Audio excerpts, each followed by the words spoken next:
আন্তর্জাতিক বৈশিষ্ট্য সমূহ সরকারি সংস্থা।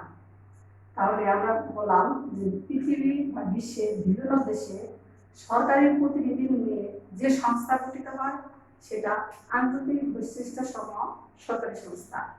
আন্তঃসরকারি সহায়তায় এই সংস্থা সমূহ বিশ্বের বিভিন্ন নির্যাতিত এবং দুর্যোগ মোকাবিলা মানুষকে সাহায্য করতে পারে। অন্যতম এই সংস্থাগুলো হলো ইউনিসেফ, ইউনেস্কো, আইএলও, WHO। আবার আবার বলছি যে আন্তর্জাতিক বৈশিষ্ট্য সমূহ বেসরকারি সংস্থা।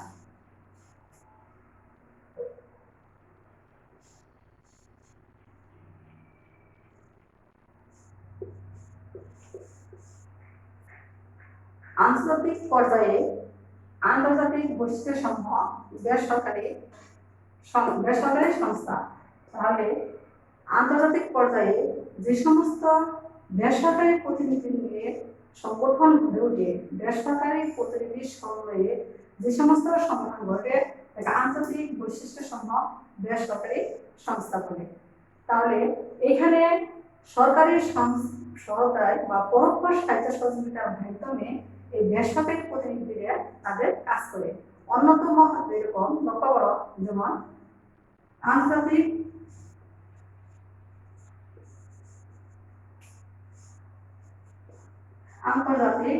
রেড ক্রস,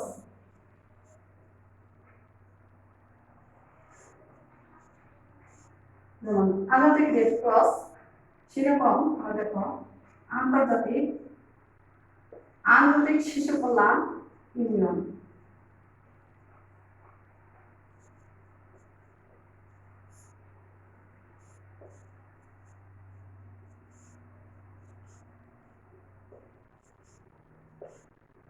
আমি বলছি লক্ষ্য করো যে আন্তর্জাতিক বেসরকারি সংস্থা সমূহ, তাহলে বেসরকারি প্রতিনিধি নিয়ে যারা কাজ করে সমন্বয়ে এবং দেশের উন্নয়নে, সেটাও কিন্তু সরকারি পরোক্ষ সহায়তার মাধ্যমে করে থাকে। অন্যতম সংস্থাগুলোর মধ্যে হলো আন্তর্জাতিক রেড ক্রস বা রেড ক্রিসেন্ট সমিতি এবং আন্তর্জাতিক শিশু কল্যাণ ইউনিয়ন সমিতি। এরা সবাই বেসরকারিভাবে মানুষের পাশে নিপীড়িত, ক্ষুধা, আত্মমানব সেবায় এরা কাজ করে।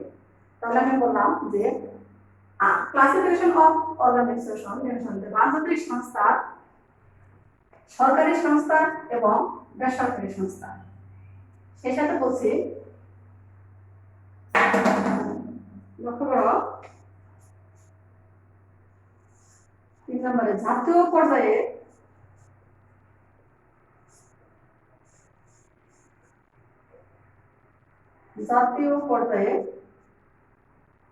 সরকারি সংস্থা।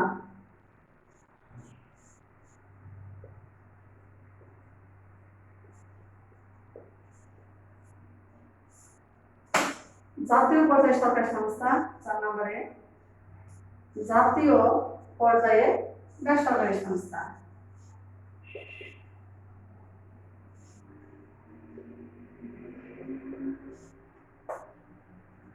তাহলে লক্ষ্য করো, আমি বলছি যে আন্তর্জাতিক বৈশিষ্ট্য সমূহ সরকারি সংস্থা, আন্তর্জাতিক বৈশিষ্ট্য সমূহ বেসরকারি সংস্থা। সেই সাথে 3 নম্বরে জাতীয় পর্যায়ে সরকারি সংস্থা, জাতীয় পর্যায়ে বেসরকারি সংস্থা। জাতীয় পর্যায়ে সরকারি সংস্থাগুলো কাকে বলে এবং কি সে সম্পর্কে বলি যে জাতীয় পর্যায়ে সরকারি প্রতিনিধিদের সমন্বয়ে যেসব সংস্থা গড়ে ওঠে তাকে জাতীয় পর্যায়ে সরকারি সংস্থা বলে। তাহলে জাতীয় পর্যায়ে এরা কাজ করলেও দেশের বিভিন্ন প্রান্তে এরা কল্যাণমূলক কাজও করে থাকে। তাহলে এই সংস্থাগুলো কি কি? তার জাতীয় পর্যায়ে অন্যতম হলো সরকারি সংস্থার মধ্যে কেয়ার,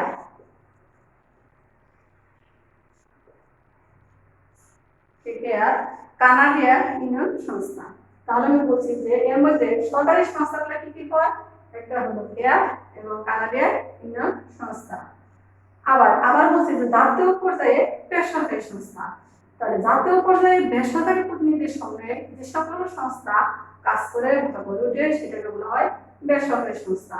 এখানেও সরকারি সহায়তায় প্রত্যক্ষ পরোক্ষভাবে বিভিন্ন কল্যাণমূলক কার্যক্রম এরা করে থাকে। এই বেসরকারি সংস্থাগুলোর মধ্যে অন্যতম হলো যেমন বাংলাদেশের Brad Bangladesh, red crescent friends, American friends সমিতি। সেরকম ওয়ার্ল্ড ভিশন এরা সকলেই বেসরকারি সংস্থার আওতায় কাজ করে। তাহলে লক্ষ্য শিক্ষার্থী বন্ধুরা, তাহলে আমি বললাম যে অর্গানাইজেশন সম্পর্কে ধারণা, সেই সাথে বলছি ক্লাসিফিকেশন। তাহলে আমি বলছি যে জাতীয় পর্যায়ে যেরকম সরকারি বেসরকারি সংস্থা রয়েছে, আন্তর্জাতিক পর্যায়েও সরকারি বেসরকারি সংস্থা রয়েছে। এদেরা যে সমস্ত সংগঠন রয়েছে এরা সকলেই সুষ্ঠু সুন্দরভাবে লক্ষ্য উদ্দেশ্য নিয়ে এবং পৃথকভাবে সকলে কার্যক্রমগুলো পরিচালনা করে থাকে। তাহলে এর সাথে আমি আরো বলছি যে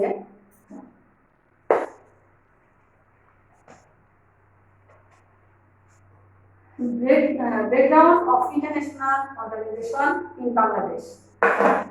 বাংলাদেশের পটভূমিটা কি, আন্তর্জাতিক সংস্থায় বাংলাদেশের পটভূমিটা কি?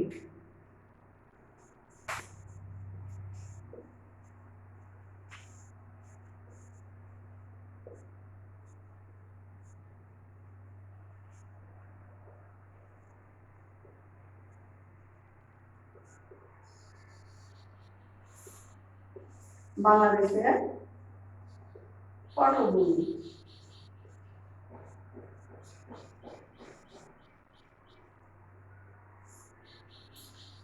আন্তর্জাতিক সংগঠনে বাংলাদেশের পটভূমি।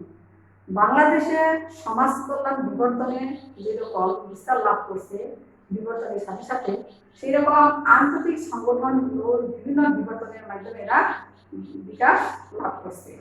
অনুন্নত মধ্যম বা উন্নয়নশীল দেশ আমাদের বাংলাদেশ সমাজ উন্নয়নের লক্ষ্যে বিভিন্নভাবে এই সংস্থাগুলো সাহায্য সহযোগিতা করে থাকে এবং দুস্থ, অসহায়, নিপীড়িত, নির্যাতিত, আর্থসামাজিক সমস্যায় জর্জরিত এবং এছাড়াও রয়েছে বিভিন্ন প্রাকৃতিক দুর্যোগ মোকাবেলায় এই সমস্ত সংগঠনগুলো বাংলাদেশেও অনেক সেবামূলক কার্যক্রম আত্মমানবতায় কাজ করে যাচ্ছে। তারা আমরা বলতে পারি যে এই সংগঠনগুলো বাংলাদেশে এসে আমাদের যত উন্নয়ন কথা বলেছে সেই সাথে বলছে যে এরকম বাংলাদেশ বর্তমানে স্বাধীন রাষ্ট্র, এরকম তারা স্বাধীনতার পরে আইএলও, স্বাস্থ্য সংস্থা, ইউনিসেফ, ইউনেস্কো সদস্যপদ লাভ করছে। এরকম সদস্যপদ লাভ করার ফলে তারা ধীরে ধীরে এই সংগঠনগুলো তাদের সাহায্য সহযোগিতার হাত বাড়িয়ে দিয়েছে। পরোক্ষ বা প্রত্যক্ষভাবে আমাদের আত্মমানবতা সেবায় তারা কাজ করছে। তাহলে আমরা বলতে পারি যে আন্তর্জাতিক সংগঠনগুলো পটভূমিতে অবশ্যই এই সংগঠনগুলো ব্যাপক ভূমিকা রাখছে। তবে শিক্ষার্থী বন্ধুরা, আজকে তোমাদের ধারণাটা দিলাম যে অর্গানাইজেশনটা কি, সেভাবে ধারণা দিলাম আন্তর্জাতিক সংগঠনের প্রকারের সাথে আমি পটভূমিতে কিছুটা উল্লেখ করলাম। তাহলে তোমরা অবশ্যই তোমরা ভালো থাকবে, সামাজিক দূরত্ব বজায় থাকবে, সুস্থ সুন্দর ভাবে চলবে। সেই সাথে আমি বলছি পরবর্তী ক্লাস আমরা অবশ্যই এই সংগঠনগুলোর সম্পর্কে তোমাদের ধারণা দেব, যেরকম ইউনিসেফ সম্পর্কে, সেভ দ্য চিলড্রেন সম্পর্কে। সকলকে ভালো থাকো, ভালো থাকা আমাদের কাম্য। আজকের মতো আমি শেষ করছি। খোদা হাফেজ।